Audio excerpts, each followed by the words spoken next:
আল্লাহ পাক পবিত্র কোরআনে কারীমে বলেছেন, ইন্নী মাআকুম, আমি তোমাদের সাথে আছি, আমি তোমাদের সাথে আছি। শর্ত হলো ইন আকামতুমুস সালাত, আমি তোমাদের সাথে আছি। শর্ত হলো তোমরা নামাজ কায়েম করবে। ওয়াতাইতুমুজ যাকাত, হিসাব করে যাকাত প্রদান করবে। ওয়ামানতুম বিরুসুলি, আমার রসুলদের আদর্শ অনুযায়ী বিশ্বাস করে তোমরা চলবে। হ্যাঁ, আজ আমরা সেই নামাজ ছেড়ে দিয়েছি। আজ মুসলমান নামাজ ছেড়েছে, আজ মুসলমান কোরআন ছেড়েছে, কোরআন ছেড়ে আজ হাতে মদের বোতল নিয়েছে। মুসলমান নামাজ ছেড়ে এখন ক্লাবে ক্যারাম বোর্ড আর তাসের আড্ডায় জুয়ার মধ্যে বসেছে। আল্লাহ কি করে মুসলমানের কথা শুনবে? 6% মুসলমান দিল্লির মসনদে 750 বছর ধরে ইনসাফের সঙ্গে, ন্যায় পরায়ণতার সঙ্গে রাজত্ব করেছে।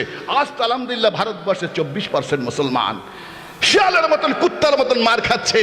হায় হায়, আল্লাহকে ভুলে গেছে, কোরআনকে ছেড়ে দিয়েছে, মদের বোতলকে হাতে ধরেছে, জুয়া, শরাব, শয়তানি কার্যক্রম করা শুরু করেছে। ইন্নামাল খামরু ওয়াল মাইসিরু ওয়াল আনসামু ওয়াল আজলামু রিজসুম মিন আমালি শাইতান। আল্লাহ যে কটাকে বলেছে শয়তানের কার্যক্রম, সেইগুলি আজকে মুসলমানের কার্যক্রম হয়ে গেছে।